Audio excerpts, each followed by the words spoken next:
Hi, everybody. Just about that time, isn't it? It is 10:30. It is time for our little version of Nightcap. This is number 4, so that means this will be the fourth one. Do it for a month now. And not really any better than the first one, but at least we have some conversation. And I thank you for joining in. We'll do our best to talk about some stuff that maybe nobody else is talking about. Certainly when it comes to local stuff, that'll be the case.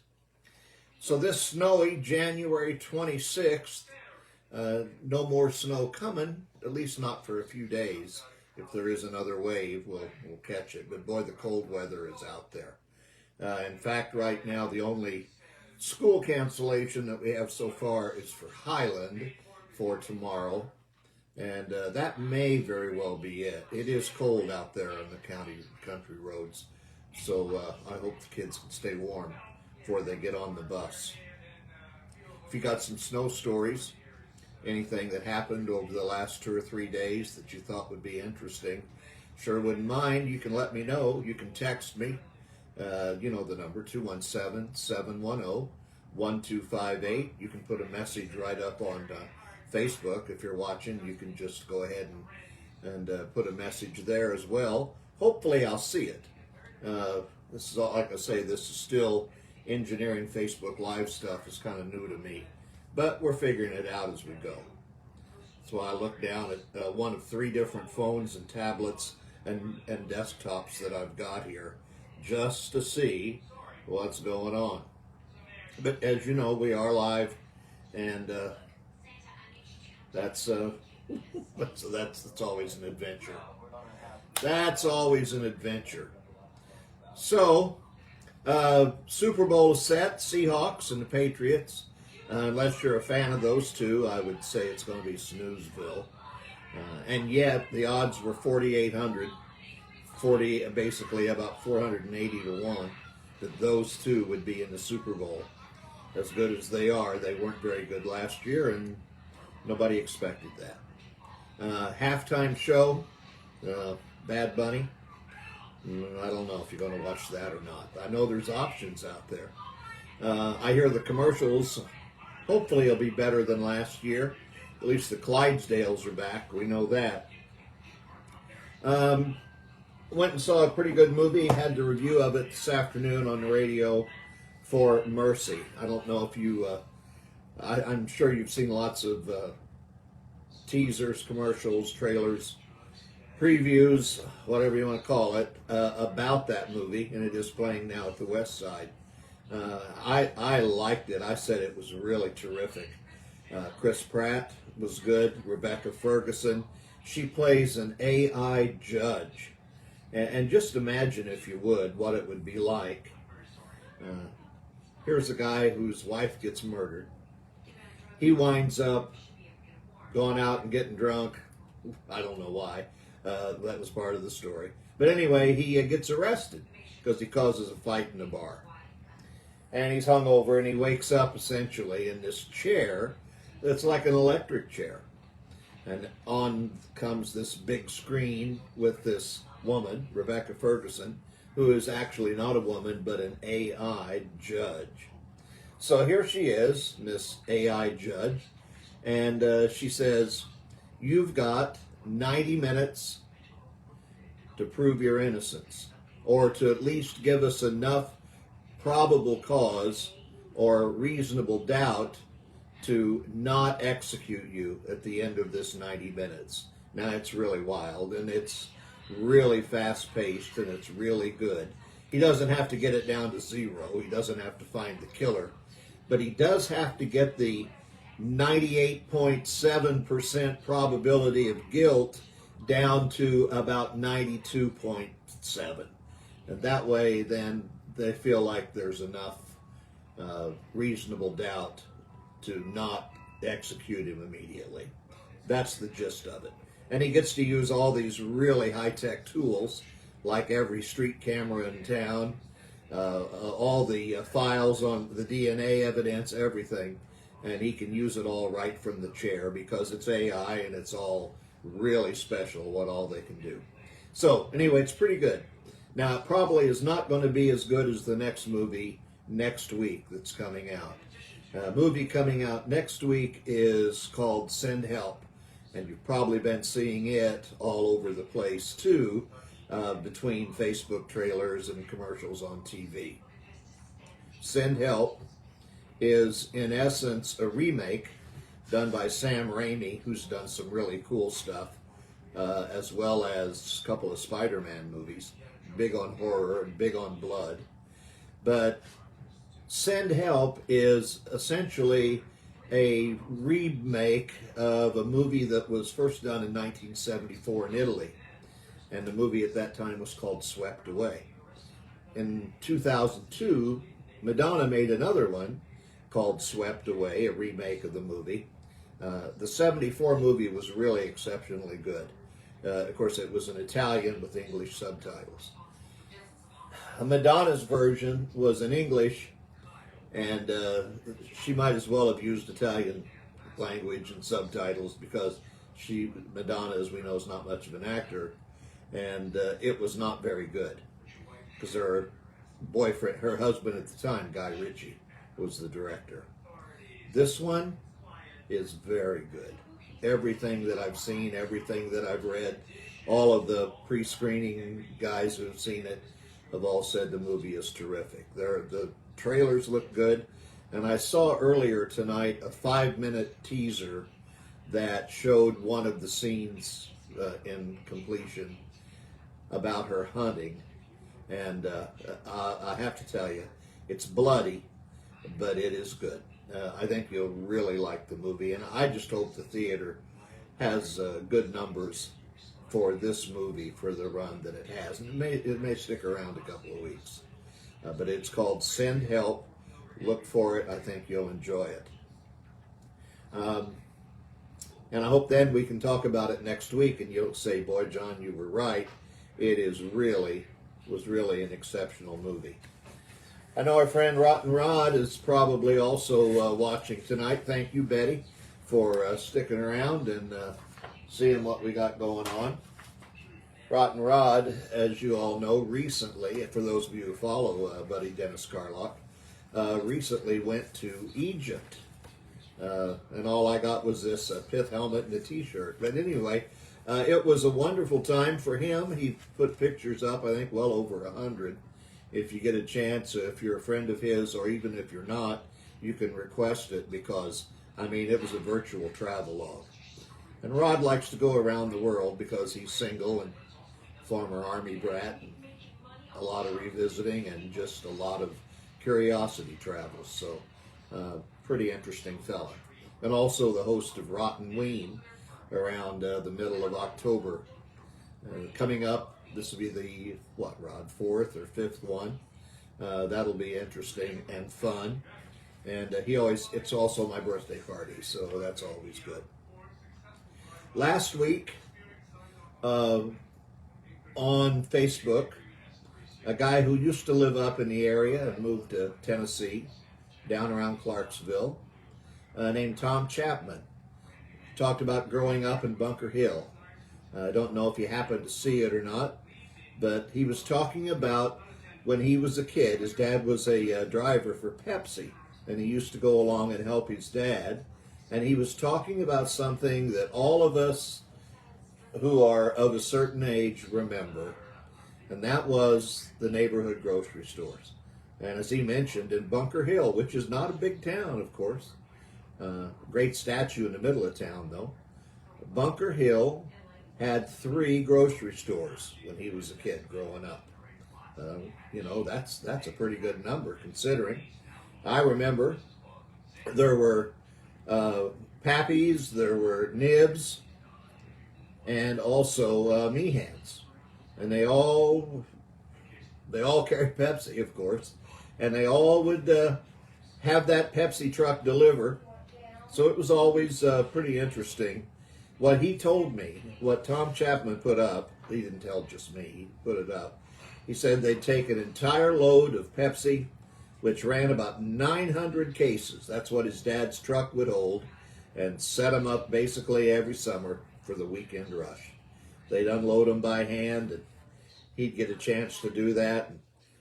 He remembered the names of the managers of the stores, and he was just a kid. He said 10 years old, but he said it was a lot of fun working with his dad.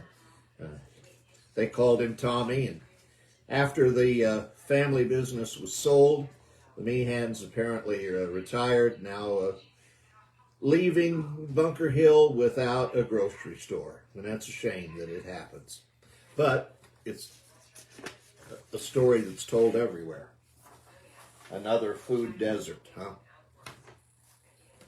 Also coming up in Litchfield on March 14th, if you happen to go and see Elvis Meets the Beatles with Everett Dean and his crew back last summer, late summer, they're coming back. It won't be Elvis Meets the Beatles this time. It'll be Elvis, Patsy Cline, and Loretta Lynn. A live tribute show at the Community Center on Saturday, March 14th. Obviously, Everett Dean is going to be Elvis again.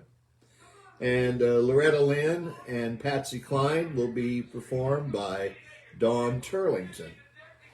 You know, it's interesting when you think about it. When Elvis Meets the Beatles came last year, Elvis's band and the Sweet Inspirations girls and everybody that was involved, they were out there at the first part, which was Elvis. They did an intermission, and then out comes the Beatles, and they were amazingly looking like the same guys who were in Elvis's band, except wearing Beatles suits. And they were the same guys, but they did a great job. It was a lot of fun. Tickets were very reasonably priced for the entertainment that you got. So you might want to mark that date on your calendar. You can get tickets by going to Eventbrite. I know there will be posts up on Facebook, and I don't know, maybe this time they'll do some advertising so they can fill it out. You know, free only goes so far, so hopefully they'll do some advertising with us on the radio. I got an email today from a guy named Ed Fogel from Claremore, Oklahoma. And Ed is an interesting fellow. He, like a lot of people, plan on going the route of Route 66 from, of course, downtown Chicago to the Santa Monica Pier. And he's going to do it starting out in April, and hopefully getting it all done and getting back to Springfield, Missouri by April 30th for the Route 66 Centennial Kickoff event. Now here's why Ed and Jackie, his wife, here's why their trip's going to be a little bit different. Of course, Route 66 Centennial means the road is 100 years old. 100 years old.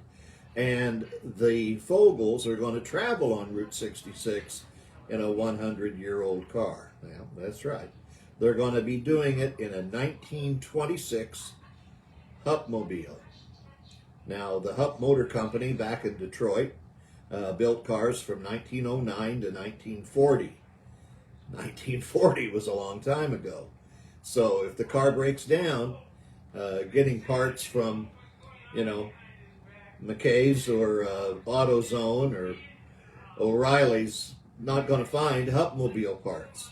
So this is going to be a bit of a challenge, and they got to be careful, of course.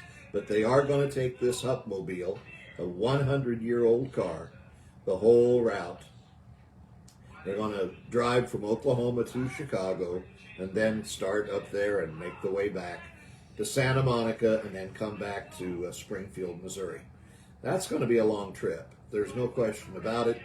Well, it's about I didn't check it. It's probably close to 4,000 miles.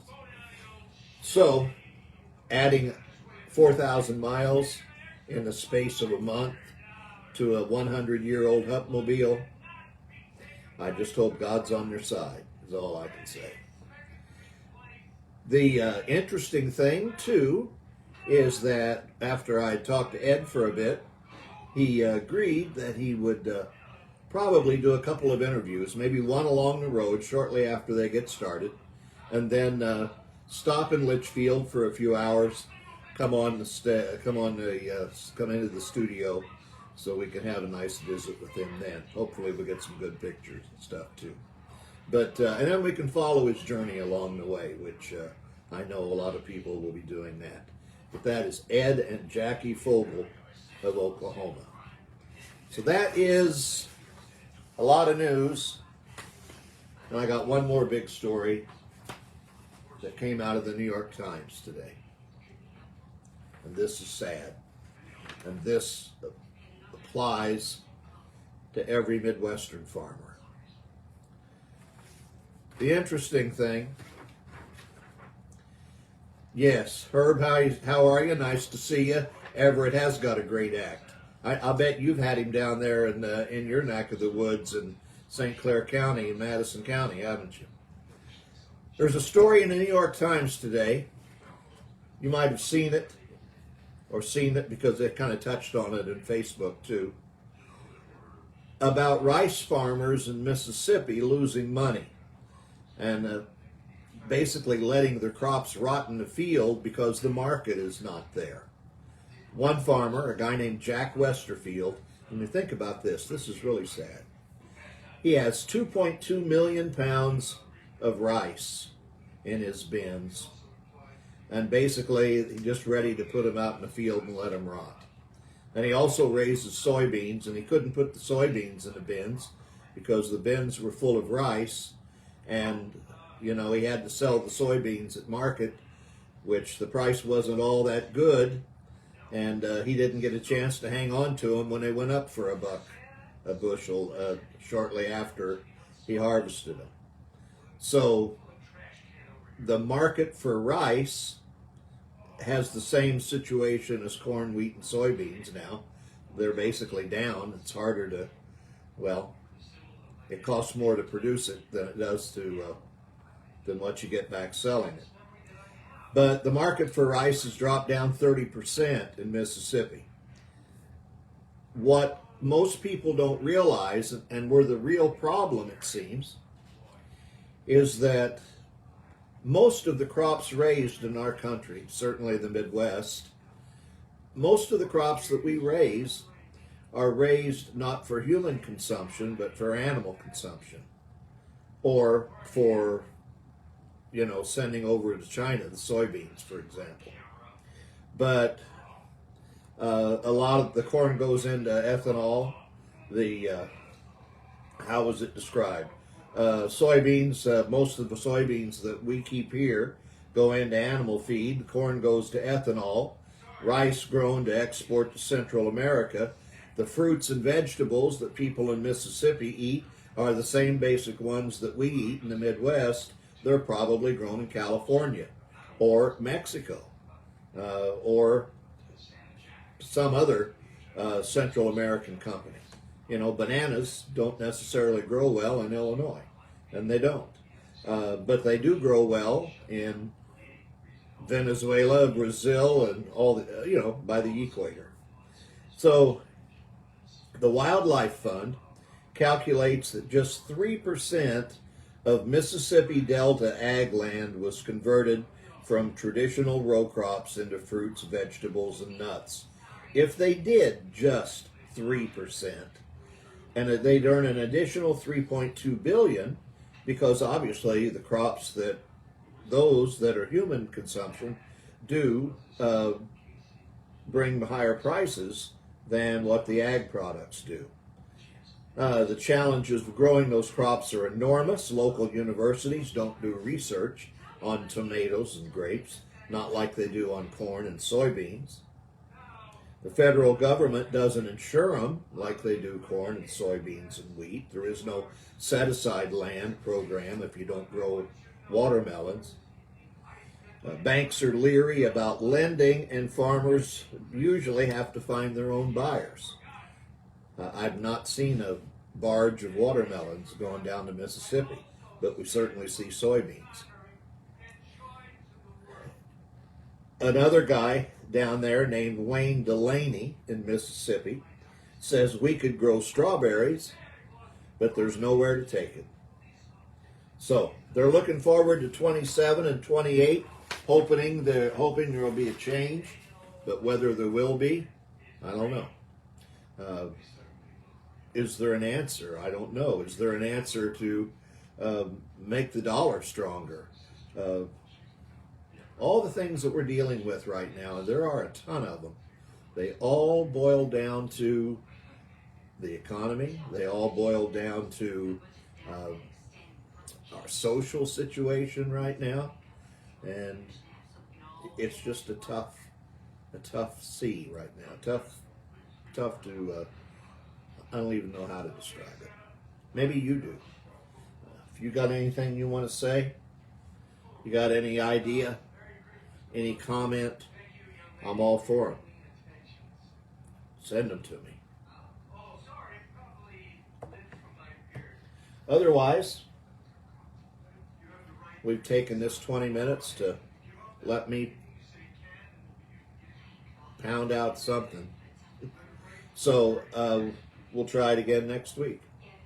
I'm not tired of doing it yet. I hope you're not tired of watching it. And of course, if you came on at any time tonight and you wanted to catch more, it's on demand, starting in about probably 30 minutes. You can catch it tomorrow.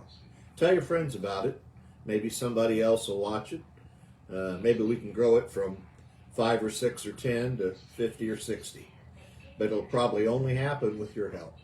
So that's it. That's our nightcap. Have yourself another one, and then head off to bed, boys and girls, and stay warm tonight.